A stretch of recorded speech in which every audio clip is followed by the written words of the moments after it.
जिले करीमनगर में कोरोना पर काबू पाने के मकसद से 2 टास्क फोर्स कमेटियां तश्कील दी गई हैं। रियासती वजीर गंगूला कमलाकर ने 2 टास्क फोर्स कमेटियों की तश्कील के मौके पर मुनक़िदा इजलास से खिताब करते हुए इन ख्यालात का इजहार किया। उन्होंने कहा कि ये 2 टास्क फोर्स कमेटियां 24 घंटे व्हाट्सएप पर मुतहरिक रहेंगी। इसके अलावा अस्पताल इंतजामिया को इस बात के लिए रजामंद किया गया है कि वो CT स्कैन के लिए मरीजों से सिर्फ 2000 रुपए ही वसूल करें। उन्होंने कहा कि स्कैन फिल्म के लिए 2000 रुपए अदा करने होंगे, जिस पर अस्पताल इंतजामिया ने अपनी रजामंदी जाहिर की, जिस पर जल्द ही अमलावरी की जाएगी। व्हाट्सएप ग्रुप में रोजाना सरकारी और खानगी हॉस्पिटल्स में ऑक्सीजन बेड्स की तादाद की तफसीलात अपडेट की जाएंगी। उन्होंने इंतबाह दिया कि जो हॉस्पिटल्स कोरोना मरीजों से जायद फीस वसूल करेंगे उनके खिलाफ सख्त तरीन तादीबी कार्रवाई की जाएगी। उन्होंने डॉक्टर्स से अपील की है कि वो मरीजों के साथ हमदर्दाना रवैया इख्तियार करें। वजीर मौसूफ ने कहा कि कोरोना पर काबू पाने के लिए हुकूमत की जानिब से हर मुमकिन इक़दाम किए जा रहे हैं, इसीलिए अवाम को परेशान होने की जरूरत नहीं है।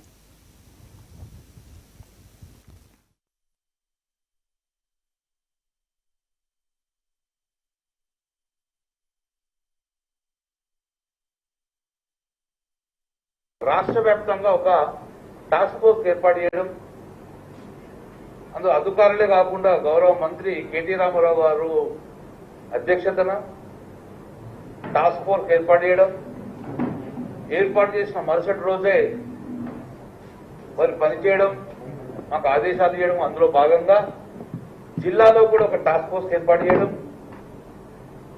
లాక్డౌన్ లో భాగంగా ఈ టాస్క్ ఫోర్స్ పనితీరు అవన్నీ కూడా ఈరోజు సమావేశ మందిరంలో గౌరవ శాసనసభ్యులు మరియు అధికారులతో సమావేశం ఏర్పాటు చేసిన ముఖ్యాంశాలు మీ దృష్టికి తీసుకోవడం జరుగుతుంది. వాస్తవంగా భారత రాష్ట్రంలో అతిపెద్ద ఆక్సిజన్ కన్జంప్షన్ మన కరీంనగర్ నగరం హైదరాబాద్ తర్వాత. అయినా ఇప్పటి వరకు ప్రైవేట్ హాస్పిటల్స్ లో కానీ ప్రభుత్వ హాస్పిటల్లో కానీ ఆక్సిజన్ కొరత లేకుండా చూసాం. ప్రభుత్వ పరంగా ఎక్కడ ఆక్సిజన్ లేక మనిషి చనిపోయిన పరిస్థితి తీసుకురాలేదు. ఇప్పటి వరకు కూడా ఎలాంటి కొరత లేకుండా అందరు అధికారులతో మాట్లాడుతున్న ఇద్దరు డిస్ట్రిబ్యూటర్తో మాట్లాడుకొని బ్రహ్మాండంగా ఆక్సిజన్ సప్లై చేయడం జరిగింది. ఇప్పుడు ఎలాంటి కొరత లేకుండా చూసాం.